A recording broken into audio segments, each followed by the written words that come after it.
आणि आता इतरही काही महत्त्वाच्या बातम्यांचा वेगवान आढावा घेऊयात महाराष्ट्र सुपरफास्टमध्ये.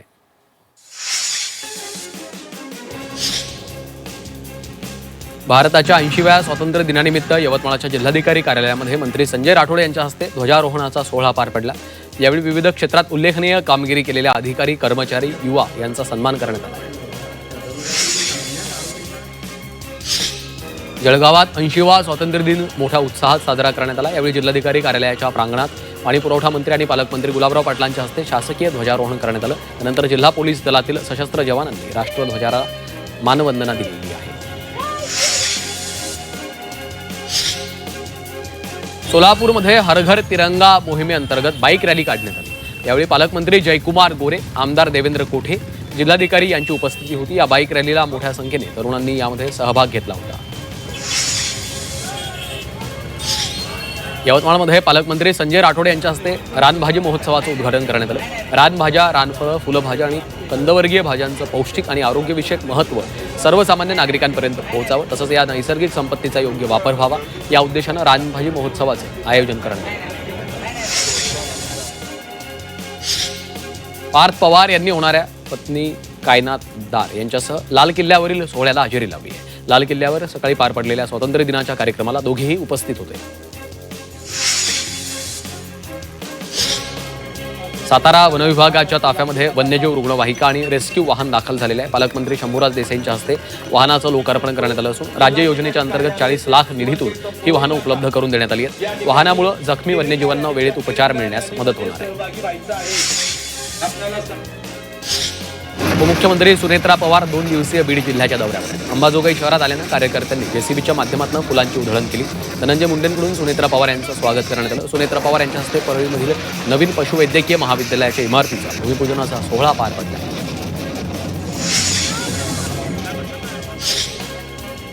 आदित्य ठाकरे यांच्याकडनं चाकण परिसरातील रस्त्यांची पाहणी करण्यात येते. चाकण एमआयडीसीतल्या प्रश्नांवरून आदित्य ठाकरेंचा हा दौरा आहे. इथल्या रस्त्यांच्या दुरवस्थेमुळे उद्योजक त्रस्त आहेत.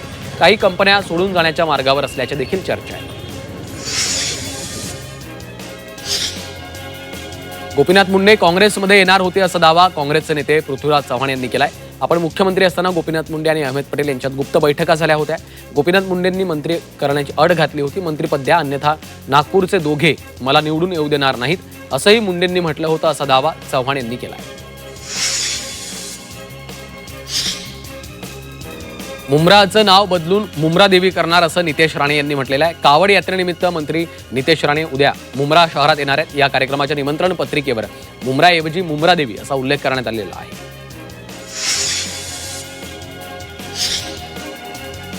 सीजेपीचे अभिजित दिपके यांच्याकडनं आज स्कूल ठीक करो या अभियानाची सुरुवात करण्यात आली. हिंगोलीच्या पिंपळदरी इथल्या जिल्हा परिषदेच्या शाळेची त्यांनी पाहणी केली. पिंपळदरीत लोकवर्गणीतून अत्यंत हायटेक पद्धतीची शाळा उभारण्यात आलेली आहे. नागरिकांनी लोकवर्गणीतून ही शाळा अद्ययावत केलेली आहे. ही शाळा देश पातळीवर रोल मॉडेल म्हणून दाखवण्यासाठी आम्ही प्रयत्न करणार असल्याचं दिपकेंनी म्हटलंय. हिंगोलीतील संतूक पिंपरी या गावात अभिजित दिपकेनं भेट दिल्याच्या नंतर ग्रामस्थांनी समाधान व्यक्त केलं. आता तरी शाळेतल्या समस्या समोर येतील आणि शाळेची अवस्था सुधारेल अशा भावना ग्रामस्थांनी व्यक्त केल्या. तर दिपकेच्या स्कूल ठीक करो या अभियानाचं कौतुक केलंय. सांगलीमध्ये शेतकरी प्रश्नांवरून माकपा आक्रमक झालंय. या मागण्यांसाठी माकपकडनं डफळापूर ते जत लाँग मार्च काढण्यात आला. 25 किलोमीटरपर्यंत काढण्यात आलेल्या लाँग मार्चमध्ये मार्क्सवादी कम्युनिस्ट पक्षाच्या कार्यकर्त्यांसह शेतकरी मोठ्या संख्येने सहभागी झाले होते. चिपळूणमध्ये अवैध दारू धंद्यांविरोधात उपोषण करण्यात आलं. शाळा महाविद्यालयाच्या परिसरात बनावट दारू उपलब्ध होत असल्याचा आरोप करण्यात आला. अवैध दारू विक्री बंद होईपर्यंत आंदोलन सुरू राहणार असा निर्धार नागरिकांनी केला.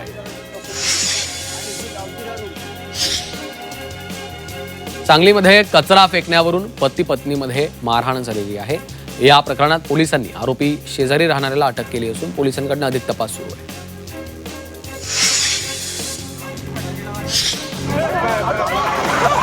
नाशिकच्या त्र्यंबकेश्वरमधील रस्ते चिखलमय झालेले आहेत. श्रावणी शनिवार असल्यानं भाविकांची मोठी गर्दी झालेली आहे. मात्र चिखलामुळे दुचाकीस्वारांना धोका निर्माण झालेला असून अपघाताची शक्यता आहे. या रस्त्याचा हा व्हिडिओ सध्या सोशल मीडियावर व्हायरल झालेला आहे.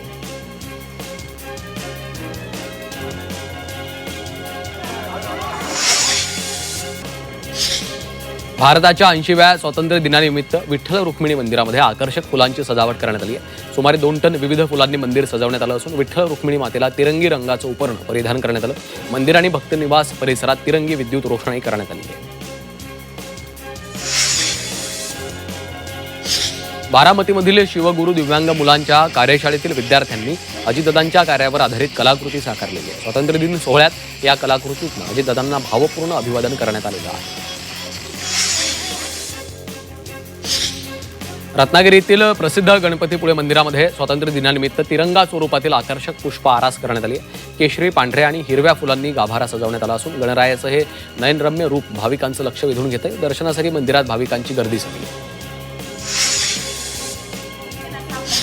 नाशिकच्या शासकीय जिल्हा रुग्णालयामध्ये स्वातंत्र्य दिन अनोख्या पद्धतीने साजरा करण्यात आला.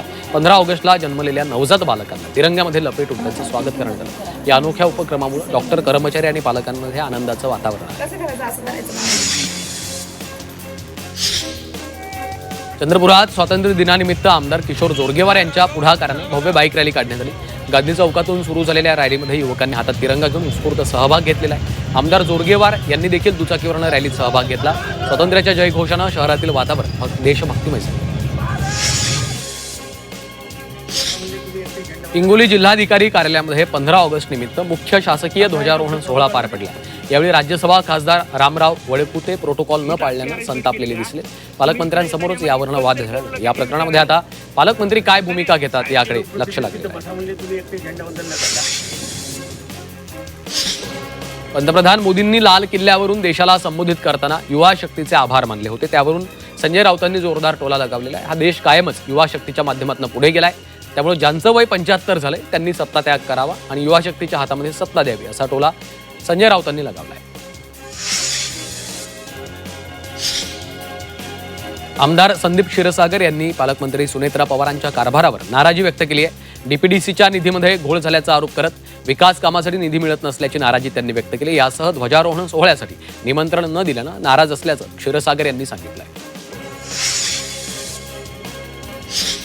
हिंगोलीमध्ये शक्तीपीठ महामार्गात जमीन भूसंपादित होणाऱ्या शेतकऱ्यांनी मंत्री नरहरी झिरवाळ यांच्या बैठकीदरम्यान जोरदार गोंधळ घातला.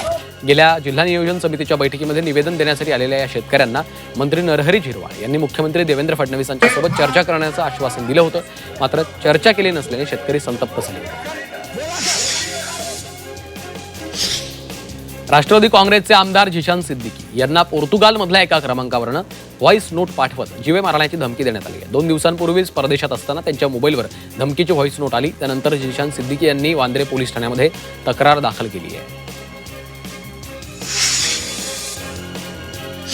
मराठा आरक्षण आंदोलक मनोज जरांगे पाटील यांची अचानक तब्येत बिघडली. त्यांना उपचारासाठी छत्रपती संभाजीनगरमधल्या खासगी रुग्णालयात दाखल करण्यात आलेलं आहे. जरांगे पाटलांना गेल्या 2 दिवसांपासून ताप आणि थंडीचा त्रास होता अशी देखील माहिती आहे. श्रावण महिन्यात वेरूळच्या घृष्णेश्वर मंदिरामध्ये वाढणारी भाविकांची गर्दी लक्षात घेता प्रशासनानं वाहतूक नियोजनाचा निर्णय घेतला आहे. भगवान महावीर चौक ते मालोजीराजे भोसले चौक मार्ग विशिष्ट दिवशी रात्री 8 ते सकाळी 8 पर्यंत सर्व वाहनांसाठी बंद असतो. हा मार्ग नो व्हेकल झोन करण्यात आलेला आहे.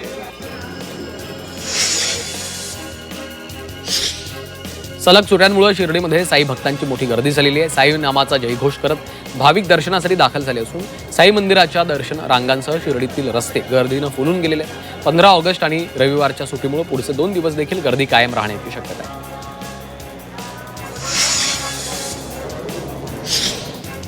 सांगली कोल्हापूरला महापुरापासून दिलासा देण्यासाठी राज्य सरकारच्या ड्रीम प्रकल्पाला सुरुवात झाली. सांगलीत पहिल्या टप्प्यात 2000 कोटींची कामं होणार असून निविदा प्रक्रिया पूर्ण झालेली आहे. लवकरच वर्क ऑर्डर दिली जाणार अशी माहिती राजेश क्षीरसागर यांनी दिली. नाशिक जिल्ह्यातील सर्वात मोठं गिरणा धरण पूर्ण क्षमतेनं भरलेलं आहे. धरणाचे 6 दरवाजे 30 सेंटीमीटरने उघडण्यात आले. पाण्याचा विसर्ग सुरू आहे. स्वातंत्र्य दिनाच्या पार्श्वभूमीवर धरणावर तिरंगा रोषणाई करण्यात आली असून संपूर्ण परिसर उजळून निघाला आहे. संभाजीनगर जिल्ह्यात 12 दिवसांपासून पावसानं दडी मारल्यानं खरीप पिकांची चिंता वाढली आहे. पावसाच्या खंडामुळे जमिनीतील ओलावा कमी होत असून सोयाबीन, कापूस आणि मक्याला दमदार पावसाची गरज आहे. पुढील दिवसात पाऊस परतण्याची शक्यता आहे. अमरावतीच्या मेळघाटातील डोमा आश्रम शाळेच्या वसतिगृहात क्षमतेपेक्षा दुप्पट विद्यार्थ्यांना ठेवण्यात आल्याचं समोर आलेलं आहे. 48 विद्यार्थ्यांची क्षमता असलेल्या खोलीमध्ये 110 विद्यार्थी राहत आहेत. पंखे, पुरेसे दिवे आणि सुरक्षित खिडक्यांचा अभाव नाहीये. अभाव असून नवीन इमारत देखील वापरावी न पडू नये, त्यामुळे विद्यार्थ्यांच्या सुरक्षेचा प्रश्न निर्माण झालेला आहे.